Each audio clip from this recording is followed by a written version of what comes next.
하나님의 은혜 가운데 요셉이 애굽의 총리 대신이 되어지지요.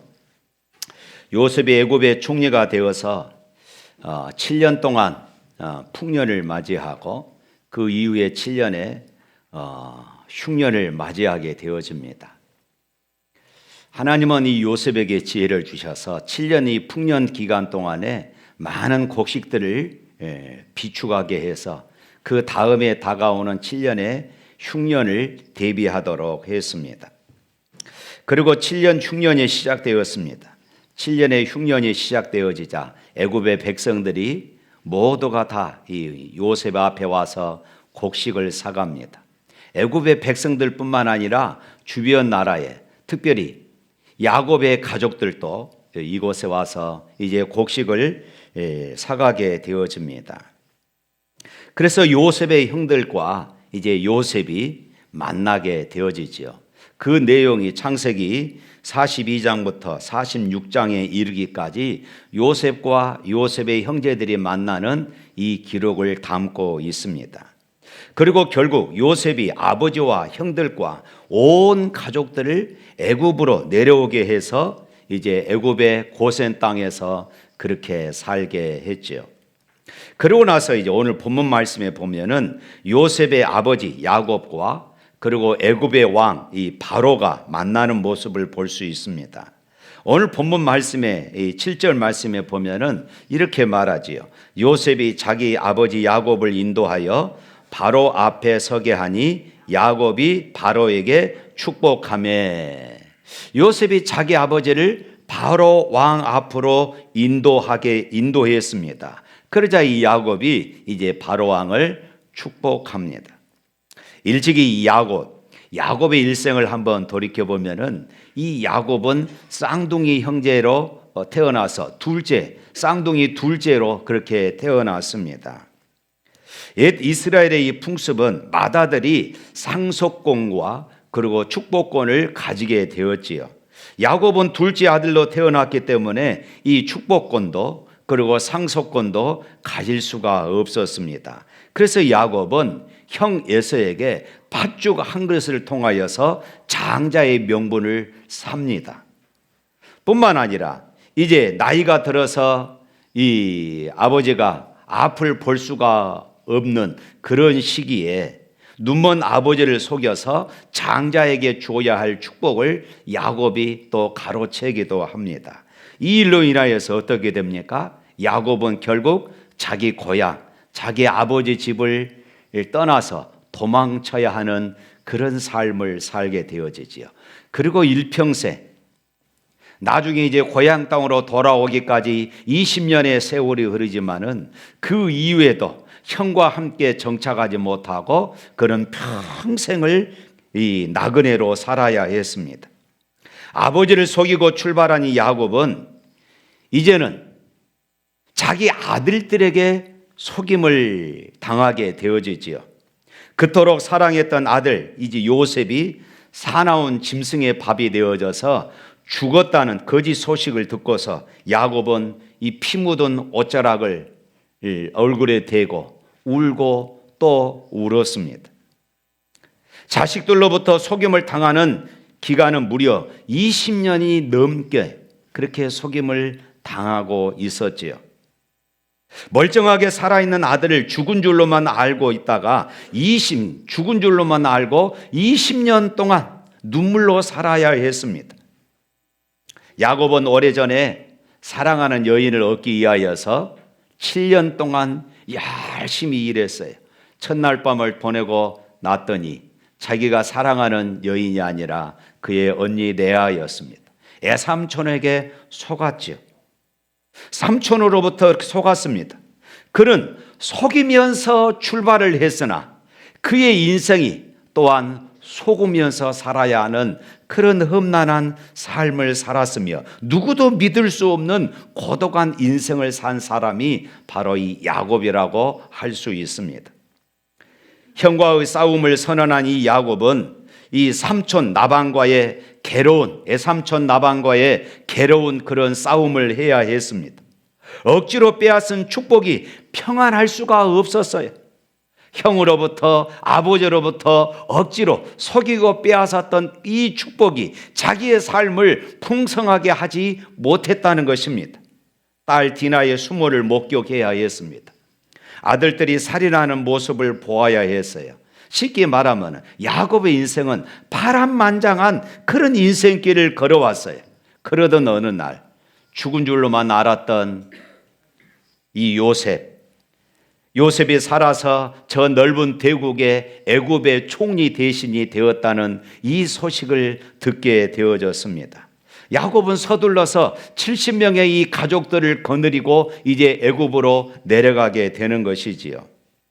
아들 요셉은 백발이 된 아버지를 보고서 그 앞에 무릎을 꿇고서 통곡했고, 아버지 야곱도 아들 요셉을 만난 이 감격에 흐느껴서 울고 또 울었을 것입니다. 요셉의 안내로 이제 바로 왕에게 나아가서 바로 왕이 야곱에게 묻기를 그대의 나이가 얼마냐 이렇게 묻습니다.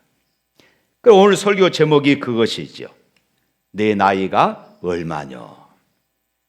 그때 야곱이 대답하기를 이렇게 말합니다. 내 나그네 길의 세월이 130년이니이다. 내 나이가 얼마 못되니 우리 조상의 나그네 길의 연조에 미치지 못하나 험악한 세월을 보냈습니다. 험악한 세월을 보냈습니다. 이 말 한마디에 파란만장한 이 야곱의 일생이 다 담겨져 있는 것입니다. 정말로 이 실감나는 그런 표현이었던 것이에요. 그러나 야곱이 험악한 세월을 보낸 것 같지만은 우리가 기억해야 할 것은 여전히 하나님은 그런 야곱과 함께 하셨습니다. 할렐루야. 힘들고 어려운 삶을 사는 것, 그것이 야곱의 일생이었으나 그러나 나의 하나님이 되어주시면은 그 어려움도 이겨낼 수 있는 것입니다. 내가 힘들고 어려워도 나의 하나님이 나를 잊지 않으시면은 나는 승리하며 살아갈 수 있음을 믿으시기를 축복합니다. 사랑하는 성도 여러분, 2025년 이제 마지막 한 달 남았습니다. 지난 세월 여러분 어떻게 살아오셨습니까? 야곱처럼 누군가와 끊임없이 경쟁하며 살았습니까? 내가 잘못한 것도 없는데 나를 미워하고 죽이고 싶어 할 만큼 싫어한 사람들을 만나기도 했습니까?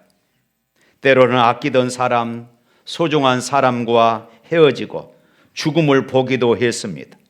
때로는 오해 때문에, 서로 다른 생각 때문에 관계가 틀어지기도 했습니다. 가족들 간의 갈등도 있었습니다. 사건, 사고로 힘들기도 했습니다. 때로는 건강이 좋지 않아서 고생스럽기도 했습니다. 야곱이 험악한 세월을 살며 경험했던 아픔이 사실 우리의 삶에서도 물론 차이는 있겠지만은 우리의 삶에서도 그런 험악한 세월을 살아노라고 우리도 말할 수 있을 것입니다. 그런데 험악한 세월을 산 사람일수록 자주 하는 그런 말이 있습니다. 그것이 무엇일까요? 한탄하고 탄식하고 불평합니다. 왜 내 인생이 이럴까? 왜 내 인생이 자꾸 꼬일까? 그러나 믿음을 가진 우리는 그런 한탄할 상황 속에서도 소망을 말해야 할 줄로 믿습니다. 탄식할 이런 상황을 만나도 우리가 하나님 앞에 엎드려 기도할 수 있음을 믿으시기를 바랍니다. 불평하기 전에 우리 믿음의 사람들은 먼저 감사의 조건을 찾아야 하는 것입니다. 할렐루야. 바로왕이 야곱에게 묻습니다. 그대의 나이가 얼마뇨? 여러분 나이는 얼마입니까? 오늘 아침 이 질문, 그대의 나이가 얼마입니까? 우리가 어렸을 때는 조금 더 나이를 많게 보이려고 얼마나 꾸미고 다녔습니까? 그런데 어느 날부터인가 내가 좀 젊게 보였으면 참 좋겠다. 저도 그런 생각을 많이 해봅니다. 좀 젊게 보였으면 얼마나 좋을까. 그래서 흰머리가 생겨도 염색을 해서 흰머리가 안 보이게끔 하고, 우리 여성분들은 또 주름살이 늘어나면은 보톡스를 맞아서 또 얼굴을 또 예쁘게 펴기도 하고 마사지도 받고 그러지 않습니까? 그런데 내 나이가 얼마뇨? 사실 이 이야기는 야곱의 나이를 묻고 있는 것이 아니라 어떤 삶을 살아왔느냐, 이것을 묻는 것이에요. 어떤 삶을 살아왔느냐, 지금까지 어떻게 살아왔느냐, 이것을 묻고 있는 것이에요. 땀 흘려 일할 목적과 방법이 정당했느냐 말입니다. 행여 지난 날들을 돌이켜보면은 야곱처럼 상처뿐이었고 아픔의 영속은 아니었습니까? 실패와 고난, 좌절과 이별, 가난과의 그런 싸움, 험악한 세월은 아니었습니까? 가족과 이웃으로부터 받았던 배신감, 때로는 상처들을 안고 있지는 않습니까? 그대의 나이는 얼마입니까? 이 질문에 야곱은 제가 130세를 살았습니다, 이렇게 말할 수 있었지만은 그의 생애를 돌이켜보면은 이것은 간단한 질문이 아니었던 것입니다. 우리라고 다를까요? 돌이켜보면은 부끄러운 것 뿐이요, 죄로 얼룩져진 것 뿐입니다. 이제 방금 우리가 예배 시작하면서 맨 첫 곡이 보혈을 지나 이 찬양이었습니다. 이 찬양을 부르면서 저에게 이런 은혜가 있었습니다. 보혈의 은혜가 아니었더라면 내가 어떻게 이 자리에 서서 말씀을 전할 수 있었을까? 하나님 이 시간도 보혈의 은혜로 충만하게 채우셔서 부끄러운 것, 죄로 얼룩져진 이런 흔적들을 하나님 깨끗게 하여 주시옵소서. 그렇습니다. 우리가 하나님의 은혜 때문에 여기까지 온 줄로 믿습니다. 그뿐입니까? 이웃들의 호의 덕분이었습니다. 부모들의 사랑과 부모들의 인내 덕분이었습니다. 지난 날들을 돌이켜보건대 어찌 하나님 앞에 우리가 고개를 들 수 있겠습니까? 모두가 다 하나님의 은혜인 것을요. 지금까지 지내온 것 주의 크신 은혜라, 한이 없는 주의 사랑 어찌 이루 말하랴. 이 얼마나 실감나는 찬양입니까? 지금까지 어떻게 살았느냐? 나이값 못하고 살았습니다. 은혜값 못하고 살았습니다. 은혜 갚지 못하고 살았습니다. 그러나 주의 크신 은혜로 지금까지 지나왔습니다. 이 고백에는 우리가 달리 할 말이 없는 것입니다. 네 나이가 얼마냐? 여기서 우리는 우리 자신이 나이, 다시 말해서 시간의 주인이 아니란 것을 깨닫게 되어집니다. 시간은 내 것이 아닙니다. 하나님께서 나에게 일정한 시간을 주셨기 때문에, 하나님께서 나에게 수명을 주셨기 때문에 우리가 여기까지 살아온 줄로 믿습니다. 시간을 창조하신 하나님께서 우리들에게 시간을 주실 때는 시간의 법칙을 만드셨습니다. 소위 일회의 법칙입니다. 7일의 법칙이에요. 그것은 엿새 동안 부지런히 일하고 1회 되는 날, 7일째 되는 날은 하나님을 만나고 하나님 앞에 안식하라는 그런 법칙입니다. 이 1회가 없는 시간은 완성된 시간이 아닙니다. 하나님을 만나는 시간이 별도로 구별되지 못한 인생은 미완성 인생이 되어지고 마는 것이에요. 요한계시록 13장 18절에 보면은 짐승의 수, 사단의 수 무엇이 나온가요? 666이 나와요. 이 666, 이 6, 6이라는 숫자는, 유대인들에서 이 6이라는 숫자는 완전 숫자가 아닙니다. 불완전 숫자예요. 완전 숫자는 7인데 7에서 하나가 부족하니까 불완전 숫자가 되는 것이에요. 그래서 이것은 불완전한 숫자, 짐승의 숫자다, 이렇게 지금 말하고 있는 것입니다. 마귀의 숫자로 끝나는 것입니다. 무슨 말입니까? 우리가 한 주간을 삽니다. 월, 화, 수, 목, 금, 토. 6일을 세상에서 인정을 받습니다. 때로는 땀을 흘리며 눈물을 흘리며 때로는 피를 흘리며 살아왔습니다. 그러나 일해가 없는 사람들, 7일째가 없는 사람들은 6으로 끝나는 것이에요. 불완전한 인생이 되고 마는 것입니다. 네 나이가 얼마냐? 이 말은 우리의 인생이 영원하지 않다는 것입니다. 하나님은 나이가 있을까요? 하나님은 나이가 없습니다. 하나님은 영원부터 영원까지 살아계시는 분이시기 때문입니다. 할렐루야. 천국에서 나이를 물을까요?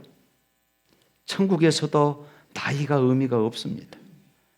천국에서 나이는 아무런 의미가 없습니다.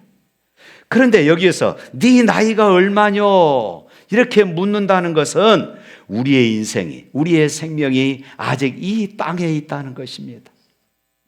언젠가는 이 생명이 끝나는 시간이 있다는 것이에요. 때로 우리는 시간의 경향 속에서 예견치 않는 늙음이, 죽음이, 때로는 질병이, 때로는 눈물이, 때로는 실패가 문득 우리의 삶을 힘들게 하고 우리의 삶을 고달프게 하는 이런 일들이 있어요. 여러분, 젊어서는 웬만한 아픈 것들은 그냥 다 견뎌냈을 것입니다. 그러니까 그런데 나이가 들면서 조그만 감기 하나도 우리가 이겨내지를 못하는 것입니다. 내가 지금 늙어가고 있다는 그런 증거가 아니겠습니까? 이것이 인생입니다. 그런데 이런 인생의 삶 속에서 우리는 비로소 내 삶의 한계와 주인을 새롭게 깨닫게 되어지는 것이에요. 이 땅에서는 아무것도 영원할 수 없습니다. 지금 우리는 건강하다고 하나 그 건강도 지속되지 않습니다. 지금 청춘이라고 하나 청춘도 지속되지 않아요. 제가 무척 추위를 많이 탑니다. 옛날에는 제가 저희 집에 보일러를 틀면은 기름 아낀다고 보일러를 다 꺼버렸습니다. 그런데 지금은 제가 먼저 보일러를 틀면은 어느새 꺼져 있어요. 아내가 꺼버립니다. 어제 저녁에도 꺼버려요. 좀 초저녁에는 좀 틀어놓자.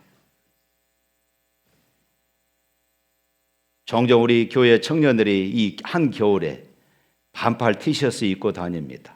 제가 달아봤더니 뜨근뜨근해요. 젊음이 좋다. 제가 그랬습니다. 여러분, 그것이 인생이지 않습니까?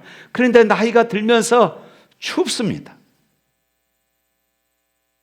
그만큼 우리의 인생이 이제 이 땅에서의 생명이 끝나가고 있다는 그런 증거가 되는 것입니다.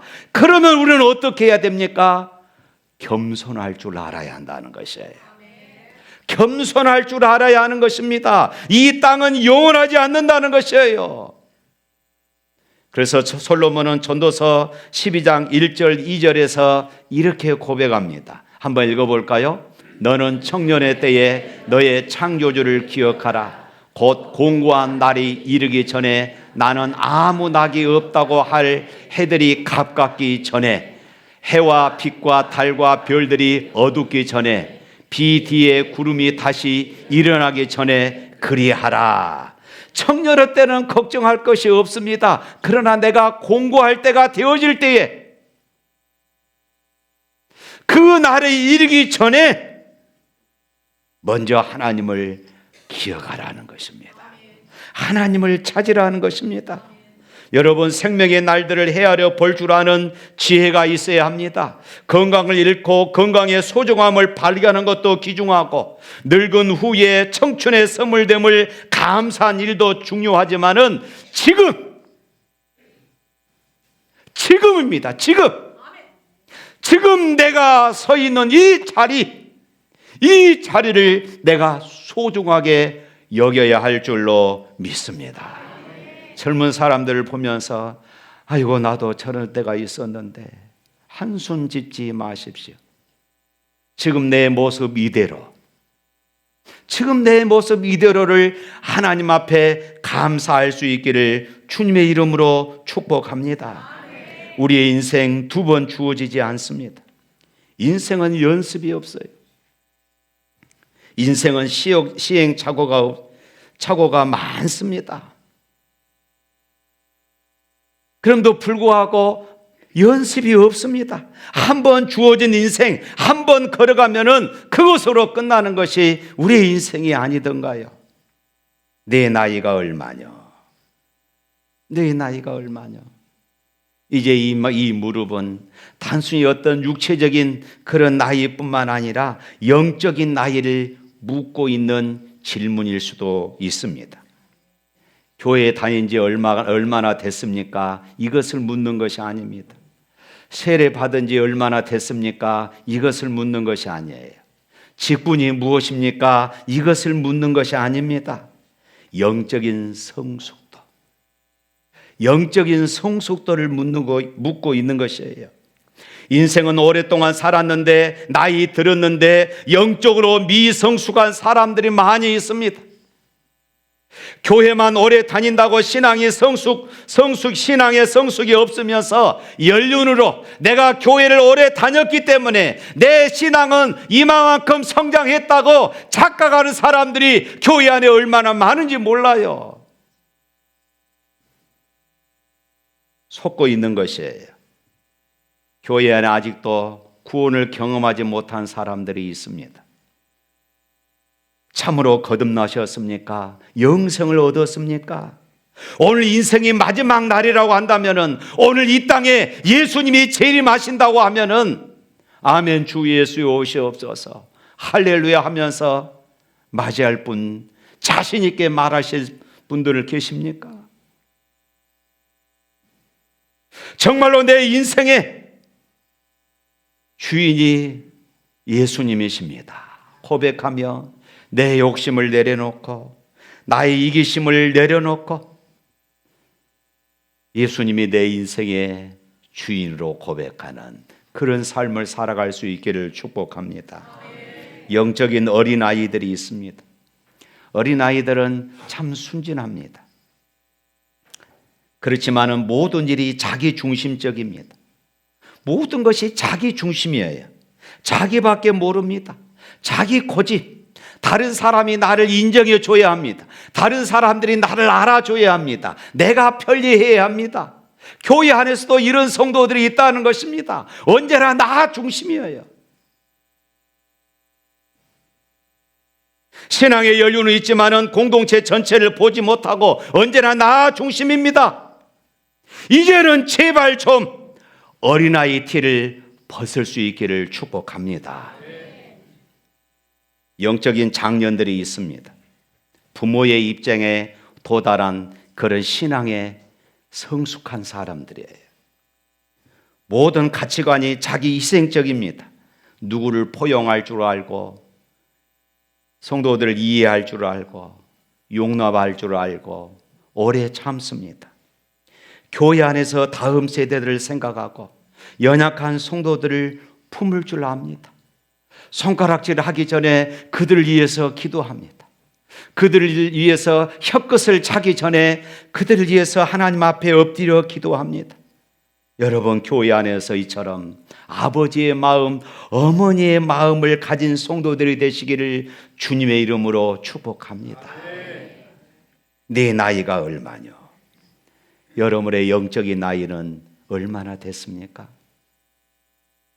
아직도 어린아이의 수준에 있습니까? 아니면은 부모의 마음, 그만큼 성숙한 그런 믿음의 자리에 서 있습니까? 사랑하는 성도 여러분, 바로 왕은 야곱에게 지금까지 어떻게 살아왔느냐 이렇게 묻고 있습니다. 그러나 하나님은 오늘 우리에게 지난 날들, 너 어떻게 살았느냐? 조목조목 따지시는 하나님이 아니시라는 것입니다.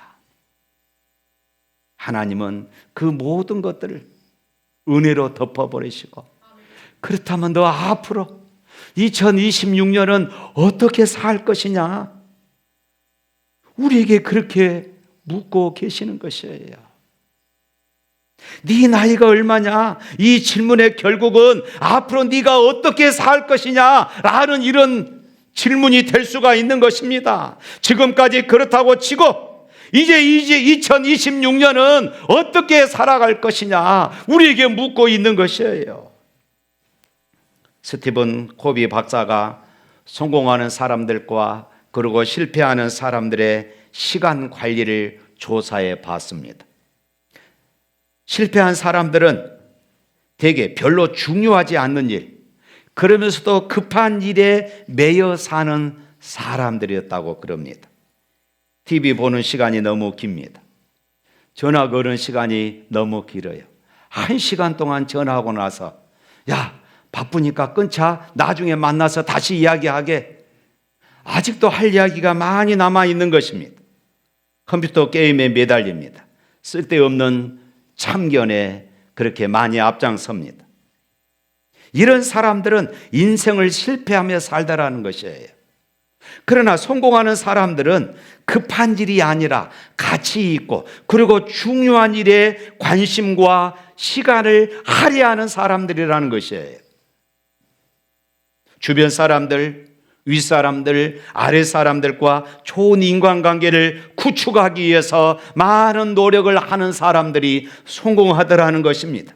새로운 기회를 발견하고 하나님의 비전을 바라보며 살아가는 사람들이라는 것입니다. 자신의 인격과 신앙 향상을 위해 최대의 노력을 하는 사람들이 결국은 성공하더라는 것입니다. 네 나이가 얼마냐? 이것은 자신의 욕망을 채우기 위해서 가까운 사람들을 속이고 또 많은 사람들에게 상처를 주며 상처 입으며 살아왔던 야곱에게 묻는 그런 질문이었습니다. 썩을 것들만을 위해 살지 말고 이제 영원한 가치관, 하늘의 가치관을 위해서 살아가라는 이런 질문인 것입니다.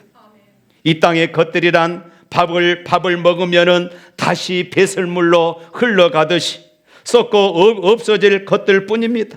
그러나 하나님을 위해서, 이웃을 위해서, 진리를 위해서, 주님의 몸된 교회를 위해서 산 이 모든 것들은 하늘에 쌓이는 것이에요. 너의 보물을 하늘에 쌓아라. 여러분의 보물이 무엇입니까? 여러분의 시간입니까? 여러분들의 건강입니까? 여러분들의 재물입니까? 여러분들의 재능입니까?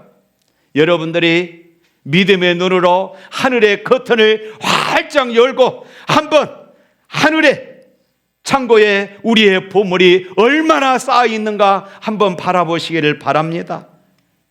세상에서 성공했는데, 세상에서는 남들이 부러워할 정도로 성공했는데 내가 하나님의 집에 들어와 보니 내 자리가 없습니다. 얼마나 충격적인 일이 되겠습니까?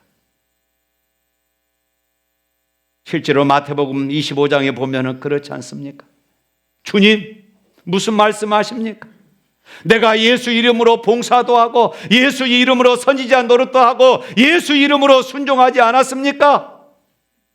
주님이 뭐라고 말씀하십니까? 불법을 행하는 자들아, 내가 너를 도무지 알지 못한다.